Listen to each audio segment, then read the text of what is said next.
C'est samedi soir. Vous êtes dans une salle obscure. Vous avez froid, vous avez mal aux pieds, mais vous êtes heureux. Vous attendez votre idole. Soudain, la lumière s'éteint, la musique explose, les basses font trembler vos poumons, le rideau tombe. La star est enfin là, juste à quelques mètres de vous. Et là, que faites-vous? Est-ce que vous regardez la scène? Non, vous sortez immédiatement un petit rectangle en plastique de votre poche arrière. Vous levez les bras bien haut, vous arrêtez de vivre le moment présent. Vous venez officiellement de vous transformer en un trépied humain complètement bénévole. Bienvenue sur Homo Absurdus, la chaîne qui analyse vos pires défauts avec amour. Aujourd'hui, on parle de cette étrange maladie qui nous pousse à tout filmer. Vous avez payé votre billet environ 120 €. C'est une belle somme. C'est le prix d'un très bon repas avec du vin et un dessert. Pour ce prix-là, vous avez le droit de voir le spectacle avec vos propres yeux. Des yeux qui filment en très haute définition, sans jamais manquer de batterie. Mais vous refusez ce cadeau de la nature. Vous préférez regarder le chanteur à travers un petit écran sale qui fait la taille d'une biscotte écrasée. C'est exactement comme aller au restaurant, commander un plat magnifique et le regarder à travers le trou de la serrure de la porte des toilettes. Dès que le téléphone est levé, vous vous prenez pour un grand cinéaste. Vous essayez de trouver le meilleur angle au milieu des têtes transpirantes. Vous faites des petits mouvements fluides. Vous tournez lentement le poignet. Vous essayez d'anticiper les déplacements du guitariste, comme si vous étiez payé pour ça. Sauf que vous n'êtes pas payé. Et surtout, vous filmez avec la main qui tremble, parce que le voisin de droite n'arrête pas de vous bousculer. Résultat, la vidéo donne envie de vomir. On dirait un film de bateau dans la tempête, tourné par un pingouin unijambiste sur une plaque de verglas. Parlons du son. Un concert, c'est des enceintes géantes qui crachent des milliers de watts. C'est fait pour faire vibrer votre cage thoracique entière. Votre téléphone, lui, a un microphone de la taille d'un grain de riz. Il n'est absolument pas préparé à recevoir une telle violence acoustique. Quand vous réécoutez la vidéo, on n'entend pas la musique. On entend un gros bourdonnement horrible qui ressemble à un aspirateur coincé dans un tunnel. Et par-dessus ce bruit d'aspirateur, on entend une voix très nette. C'est celle de la fille derrière vous qui hurle les paroles complètement à côté du rythme. Pourquoi on filme tout ça? On se dit tous la même chose? On se dit qu'on va regarder cette vidéo plus tard, bien au chaud. C'est un mensonge absolu. Vous ne regarderez jamais cette vidéo, jamais. Elle va juste moisir dans votre galerie entre une photo de chat et un reçu de carte bleue. Le lendemain matin, vous allez peut-être cliquer dessus par curiosité. Vous allez regarder exactement 3 secondes, vous allez soupirer et vous allez fermer l'application. Et dans 5 ans, quand votre téléphone vous dira que la mémoire est pleine, c'est cette vidéo floue de 12 gigas que vous supprimerez en premier. Il y a une catégorie de personnes très spéciale dans les concerts. Ce sont les gens qui filment en laissant le flash allumé en permanence. Le chanteur est sur une scène illuminée par des lasers géants. Il est à plus de 150 mètres de vous. Il brille déjà 1000 feux. Mais vous pensez que la petite LED de votre téléphone va l'aider à mieux voir dans le noir. C'est d'une naïveté totalement bouleversante et magnifique. En réalité, la seule chose que vous éclairez, c'est le crâne chauve du pauvre monsieur qui se trouve juste devant vous depuis 2 bonnes heures. À cause de cette mode, la fosse d'un concert ne ressemble plus à un public. Elle ressemble à une étrange forêt de bras tendus vers le ciel. C'est devenu une épreuve de survie. Pour voir la scène, il faut slalomer entre les écrans allumés de vos voisins de devant. C'est fatigant pour les yeux. Et le pire, c'est que ça donne des crampes. Au bout de 4 minutes, votre bras droit commence à peser le poids d'un âne mort. Alors vous changez de bras discrètement.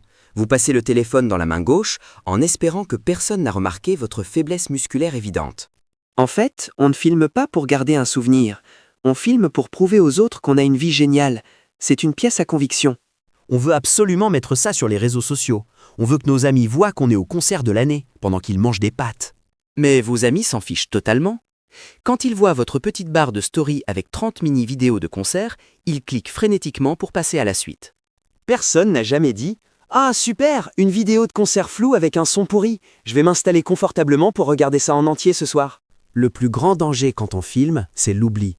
On oublie qu'on est en train d'enregistrer, alors on se laisse porter par l'émotion de la chanson. On commence à chanter le refrain avec le public. C'est un drame. On pensait avoir capturé la voix d'un ange, et on se retrouve avec l'enregistrement d'une mouette qui s'étouffe avec un bout de pain sec. C'est la meilleure façon de détruire son ego. Rien ne remet plus les pieds sur terre que de s'entendre chanter faux sur une vidéo de très mauvaise qualité. Filmer un concert, c'est aussi jouer à la roulette russe avec la batterie de son téléphone. On arrive dans la salle avec 100% d'énergie. Mais l'écran allumé, la caméra qui tourne, la luminosité au maximum, tout ça pompe l'énergie à une vitesse folle. Le pourcentage chute comme une pierre. Au moment du rappel, quand le chanteur revient pour son plus gros tube, vous êtes à 3%. L'angoisse monte. Vous transpirez à grosses gouttes. L'écran devient soudainement tout noir. C'est fini. Vous êtes obligé de ranger l'appareil et de regarder la fin du spectacle avec vos propres yeux, comme un homme des cavernes. Comme on est souvent placé très loin de la scène, on utilise la fonction zoom. On pince l'écran avec ses doigts pour se rapprocher virtuellement de l'artiste. Mais le zoom numérique d'un téléphone, c'est une arnaque totale. Ça ne rapproche pas l'image, ça grossit juste les pixels pour en faire de la bouillie. À l'écran, le chanteur ne ressemble plus à un être humain. Il ressemble à un personnage de vieux jeux vidéo des années 90 fait de gros carrés flous. Vous zoomez tellement que vous perdez le chanteur de vue. Vous passez 2 minutes à chercher où il est passé, balayant la scène avec votre carré de pixels. Il y a un phénomène encore plus étrange. Parfois, vous ne filmez pas, mais vous regardez le concert à travers l'écran du voisin qui se tient juste devant. Vous fixez son téléphone. C'est hypnotique. Vous regardez son écran qui filme la scène, au lieu de regarder la scène qui est juste un peu plus haut. C'est le sommet de l'absurdité humaine. On paie pour voir du vrai, et on finit par regarder une retransmission en direct sur un écran de 6 pouces.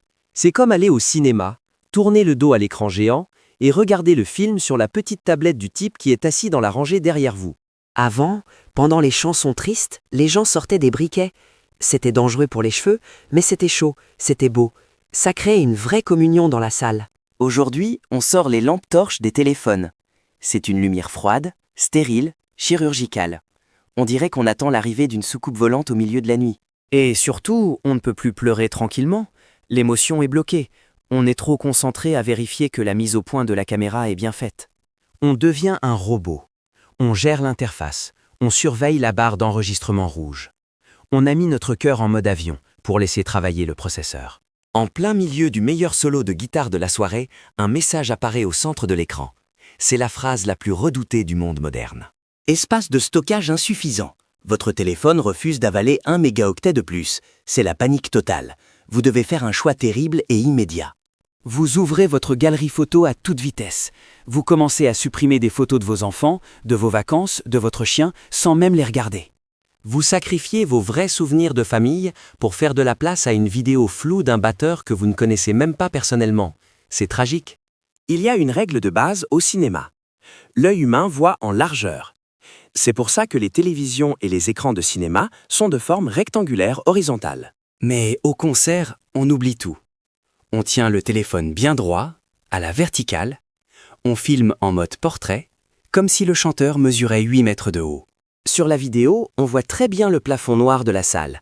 On voit très bien le sol couvert de gobelets en plastique. C'est très détaillé.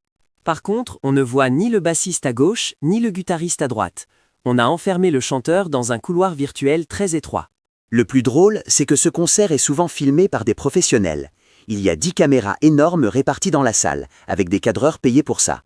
Il y a même un drone qui vole au-dessus du public et des grues géantes.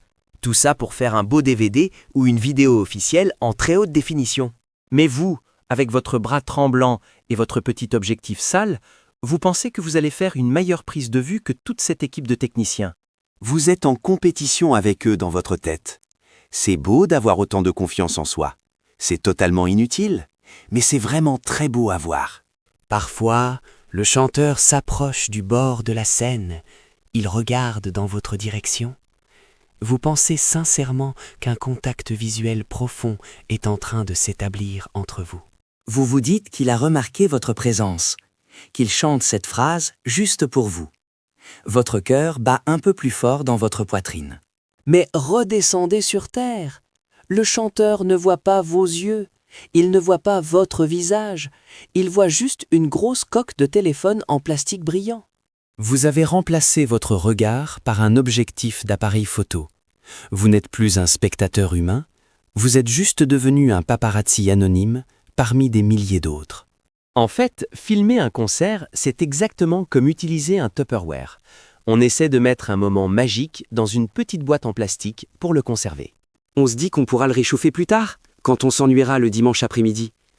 On veut stocker l'ambiance comme on stocke un reste de purée. Sauf que la magie, ça ne se conserve pas au frigo. Quand vous ressortez la vidéo, elle a perdu toute sa chaleur. Elle a un goût de plastique froid. C'est le micro-ondes des souvenirs. Ça dépanne, mais ça ne remplacera jamais le vrai plat chaud servi à table. C'est une illusion de possession. Pourtant, il existe une solution incroyable. Une technologie révolutionnaire qui permet d'enregistrer le son et l'image en 3 dimensions, avec les odeurs et les émotions en bonus. Il suffit de baisser le bras, de glisser le téléphone dans sa poche, de lever la tête, d'ouvrir grand les yeux et de respirer un grand coup. C'est difficile les premières secondes. On se sent tout nu. On a l'impression de rater quelque chose. Mais très vite, la musique rentre à nouveau dans notre corps. Le meilleur disque dur du monde, c'est votre propre cerveau. Il déforme un peu les souvenirs, certes, mais au moins, il ne tombe jamais en panne de batterie. Et vous? Soyez honnête dans les commentaires. C'est quoi la pire vidéo de concert que vous avez dans votre téléphone et que vous n'avez jamais regardée? Abonnez-vous à la chaîne. Ça ne vous coûtera absolument rien, contrairement à l'achat d'un billet de stade juste pour filmer le crâne dégarni du monsieur de devant.